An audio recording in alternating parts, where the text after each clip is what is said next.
All right. So did everybody notice that the solution to the homework you turned in on Tuesday is posted online? That's available for you to view right now. I think the grader will probably go through your assignment in the next day or two. Um, the next homework assignment is due Tuesday, right? Tuesday? Let's double check. I don't see very many heads nodding, so normally I would know by looking at the slides, the lecture slides, but the network drive's not accessible. So we'll go straight to the source and double check that.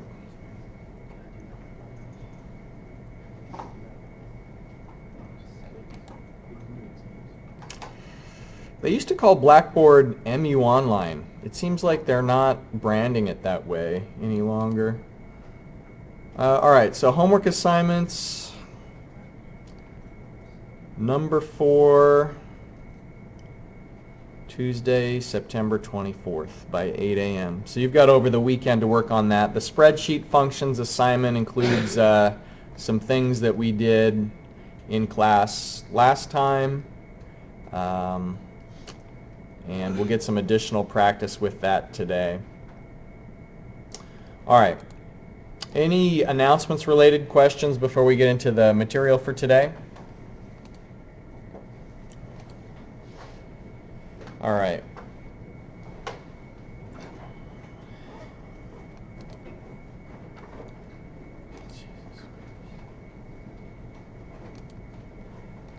This is a cash flow diagram that has a lot going on all at once. And so if you look at it, you can see we have an annual series out here in the future.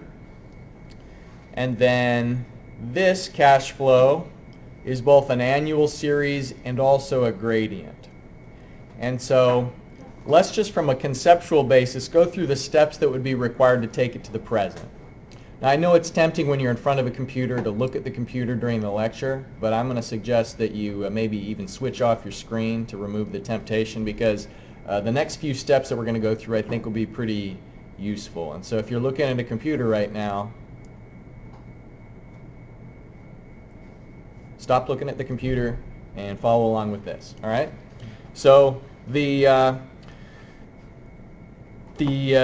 desire here is to find out what's the present equivalent of all of these amounts in the future. And so I'm going to ask you in some problems to outline your solution strategy before you actually start doing the calculations. And so what that means is to kind of come up with like a pseudocode or an outline, like a bulleted step-by-step of what you're doing before you actually start crunching the numbers. And so the first step, and by the way, there's multiple approaches. You don't necessarily have to deal with this annual series as the first step. If you wanted, when you're taking everything to the present, you could have started with this series and take it to the present. So where I say that step 1, we're going to take this 1100 annual series from 9 through 11 to year 0, that doesn't necessarily have to be the first one, but that's the approach that I took here. And so we don't have an interest rate that's given yet in the diagram. So whatever the interest rate would be, we're discounting those amounts to the present, P/A. Now when we do a P/A, that doesn't take it to year 0. Remember that the definition of the present with reference to an annual series, what that means is that it is 1 year before the annual series begins. And so we're going to have to solve this in multiple jumps, moving the cash back through time. And so the first jump is taking it from 9 through 11 to year 8, and then that's kind of out of the picture. The annual series kind of doesn't exist anymore if we've moved all of the economic equivalents to a single amount in year 8. So then the next step would be to do a P/F. Now, just previously, we were calling year 8 the present. Year 8 really isn't the present. It's just kind of like a pseudo-present, where with regards to 9 through 11, it's the present. But now, when we're thinking about year 0, year 8 becomes the future. Just from the perspective of calling this time year 0. Now this amount is 8 years in the future. So we do a P/F, but the given is the future value and the unknown is the present value. So we take it to year 0. Now, why do you suppose that the two arrows are a different height? If it's essentially economically equivalent, why is it that I've chose to represent the equivalent value at the present, at year 0, with a smaller arrow? Why isn't it the same height? Yeah? Is it possibly due to the interest rate over that time period? Mm-hmm. Yep. And so it is due to the interest rate, so why smaller and not bigger? Pardon me? You're moving it back in time. And when we do that, when we move amounts backward through time, we call it discounting. We move them forwards through time, we call it compounding. And so, you know, if this was $30,000 in year 8, that equivalent amount in year 0 is going to be less because the amounts discount as we move backward through time. So that's why the arrow is smaller. All right, so we've handled everything that was in the top half of the cash flow diagram, and it's some amount that's at year 0. So now we need to break this other portion into two pieces. There's the part that is the annual series of 500, and there is the gradient that's there. And so the first step is we're going to take the annual series amount from years 4 through 7 and just represent it as a single quantity at year 3. Because again, when we say P/A, that doesn't automatically take it to year 0. It just takes it to 1 year before the annual series occurs. And so that would be year 3. So that kind of middle portion of the cash flow diagram that represents the annual series is taken back. And now all that's left is the gradient part. So the 100 extra in year 5, 200 extra in year 6, 300 extra in year 7. So remember, the form of a gradient is that the present is 2 years before you first see the gradient amount. So 1 year after the present is 0G. And since 500 is just part of the annual series, we have 0G in year 4, G in year 5, 2G, 3G. So this follows the pattern of the gradient first being seen 2 years after the present. So both of those amounts are moved to year 3. By the way, is there a question about anything so far? Yeah. So will there ever be a problem where the gradient goes up by different amounts each year? No, there won't be an amount where it would be like 100, 500, 1,000. That wouldn't be a gradient. But what there will be is there will be times where the gradient and the annual series don't necessarily have the same 0 year. So think about, I could have made this so that it was 500, 500, 500, 600, 700, 800, and then if I did that, the 0 year for the annual series would still be year 3, but then the gradient's 0 year could be at a different point. Does everybody understand what I mean by that? So we could decouple the two. All right, so now it's just been transformed to a single amount in year 3, and we're taking it from 3 to 0, and again, we use a P/A P/F, and future is this amount that we were just moments ago calling a present amount. Now from the perspective of wanting to take it to year 0, it's a future. And so we take it the rest of the way and combine all of the amounts that are at year 0 to find the unknown present value. Okay, so that's an illustration of how you would, before actually doing the calculations, you'd come up with a bulleted or like a numbered summary of what your solution strategy is. And that's a really good idea before you start getting lost in the details of the calculations and looking up factors. it's good to figure out kind of the logic of your solution before you actually start crunching the numbers in your calculator. All right, so to get a little bit of practice with these sorts of things, and also with what we did last time, the in-class exercise on the front page, I'm asking you to solve this by hand with the 8% table. So the 8% table is on the page, not with the computer. We'll use the computer for the backside problem. But for this one, it looks similar, but I've just rearranged where the things are. And my request is that you start with just writing a summary of what your solution strategy is before you actually start substituting in the values.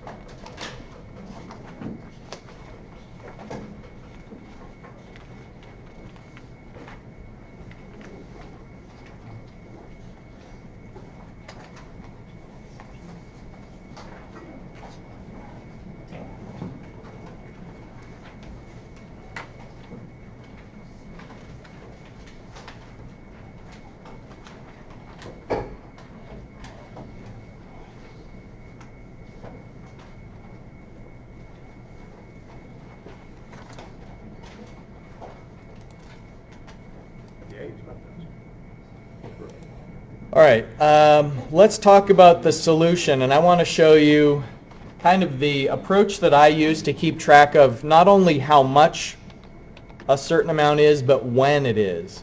That's almost as important as the amount is the time of the amount.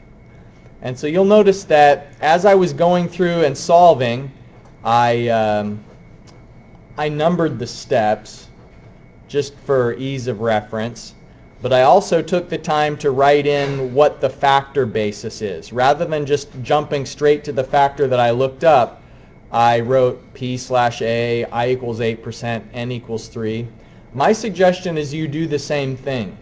On a quiz or an exam, if you just have the wrong factor without giving me any indication of what you were thinking, I'm not able to give you as much partial credit as if you have the correct factor written down, like maybe you wrote that it's P/A, but you had the wrong N value. You know, at least that you knew it was a P/A is worth something. But if you just have the wrong factor without any supporting details of what you were thinking, then that's not worth as many points. So please take the time to really clearly document what you're thinking and what the process was. You'll also notice when I calculate some amount here, I'm saying 28,348. I label that as amount A, and then here in the diagram I'm kind of keeping track of when the money is. And so that's illustrating that that annual series was converted to some amount at year A, and then I'm moving that from 1 to 0.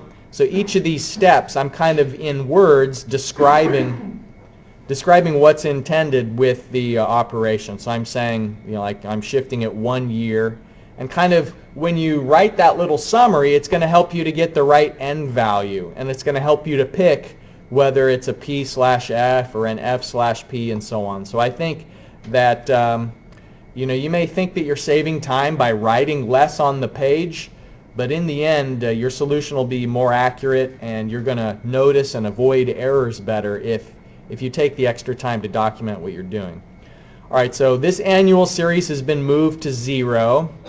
Now the trickier one is the outflows, because we have both an annual series and also a gradient. And so you'll see in step 3, I'm moving the annual series to year 6. So I'm kind of summarizing here, move the repeating 5,000 from 7 through 10 to year 6. And then again, I'm representing that as an arrow that I'm labeling here. Doing the same thing with the gradient. P/G, I equals 8, N equals 4. Looking up the factor from that. Finding the amount. And then in the end, you should get 12,880. And as I was walking around, I saw plenty of people were getting that same value. Any questions on the strategy, or just the any questions about the process here? All right, so I want to emphasize something. The form of an annual series is that when you're finding the present amount goes to 1 year before the annual series begins. And so when we did a P/A, the P is 1 year before you start seeing the amounts for the A. So keep that in mind. That's the form of an annual series. All right. If you flip over the page to the back side, then there is a question that I'd like you to do with Excel. Okay, so we've got a pretty complicated cash flow diagram here. If you wanted to do this with the factor method, you wouldn't be able to because we don't have a factor table for 6.25%. So you could do it by the equation method, but boy, this would be a complicated one. You'd have a small annual series here, here's another one. It would be tricky, I mean possible, but it would be tricky and maybe a little bit annoying. So let's get some more practice with what we did in class last time, where you have to create an amount column, of course, but then there's going to be two separate time columns. Do you remember why we had two separate time columns in the method of what we did last time? Why was it that we had the years as one column, and then another column was years until a certain year? Greg? Because you're moving them forward in time, not backwards. Okay, and so why does that mean we need an extra column out of that? Because they get compounded more, and multiplied by the first column, it'll only be like 1 year, but they get multiplied in the future by whatever, like 14 years or whatever. Right, so N is going to be how many years forward it's going, not the year that it's actually in. Because we're not taking it to 0, we're taking it to the future. So here it's asking you to find the value of it in year 16. So this amount in year 1, it's not moving 1 year to get to year 16. It's moving 15 years to get to year 16. All right. So what we're trying to do here is find the value in year 16 with the spreadsheet. And then after you find that amount, in step B, I'm asking you to keep changing the interest rate until you find the future value is equal to 100. So it's to practice that idea that you can use these calculations to solve for an unknown I, and try using goal seek. Remember that function goal seek? It's under the data tab, then the what if analysis. So data, what if analysis, goal seek is what you'll use for part B.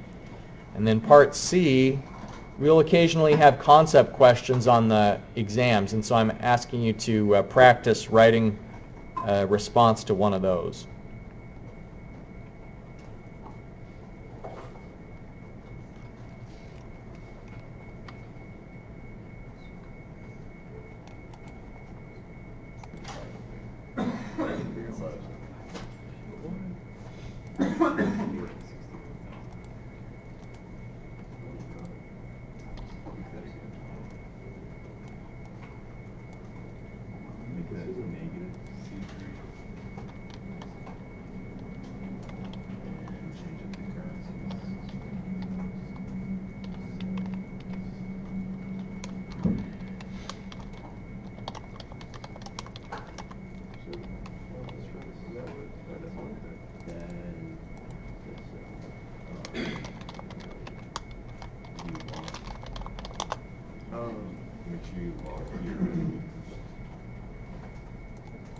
There we go. For some reason, it's in this, including the first.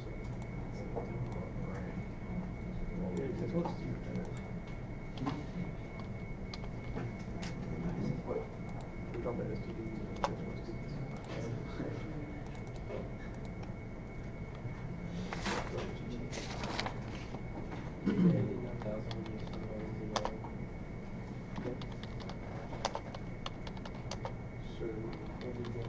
Okay, here's another one.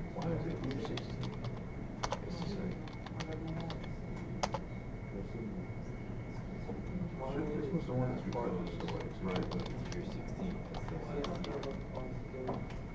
Yeah, it's gotta be. No, it's already there. We're trying to find the future value at year 16. Use that. Yeah.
Are there any questions on the part where we're trying to find out what's the amount at year 16 when I equals 6.25%? So did everybody get the same sum of 61,157 and 18 cents?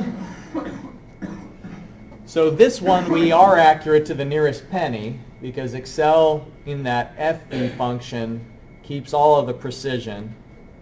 But it sure is easy to type the wrong number in one of those cells when you are translating the cash flow diagram into a cash flow table. It's easy to make mistakes, and so always go through and double check to make sure that you've put it right. Another thing I'll mention is that for now it's not critical, but later on it'll be very important that if there's no amount, do put in the 0. Don't just leave it blank. I think it causes problems, for instance, if you're doing the NPV function.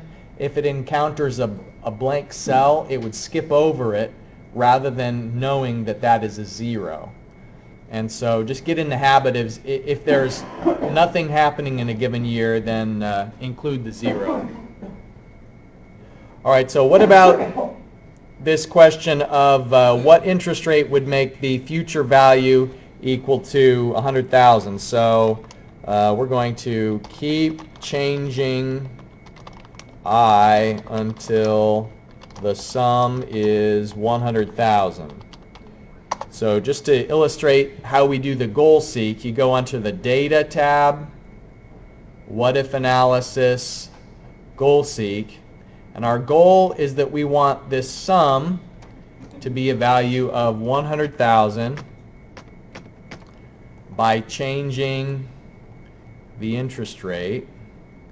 And so as soon as we click OK, it's going to go through and keep trying a variety of different values for I until that sum converges to 100,000. All right. So it found 17.24%. Anybody else get the same amount there? Good. All right. And then the last question on the in-class exercise was to translate a cash flow table into finding the rate. So find the rate from that. So let me paste that into another sheet. Of course, the rate function makes things easy as long as it's an annual series. So rate, the N, there's going to be 7 payments of 7,500. So 7 is N. The payment value, 7,500. And then the present value is negative 45,460. So the rate that it's solving for is the rate that brings everything into balance. It's the interest rate, for example, that would make it so that a deposit in year 0 you could have all of these withdrawals and then have a zero balance at the end. So it says 4%, but what we really know is that if we increase the number of digits that are shown, it's about 3.735%. So any questions about that? All right, you're all warmed up. This makes sense to you. You're thinking clearly, so we're going to do a quiz at the end of class rather than at the beginning of class. So please save your file so that you've got it available as a reference later when you're working on the homework assignment. But then after you save the file, you can close your computer because the quiz is just going to be hand calculations. Set aside your notes, but you can use, of course, a calculator.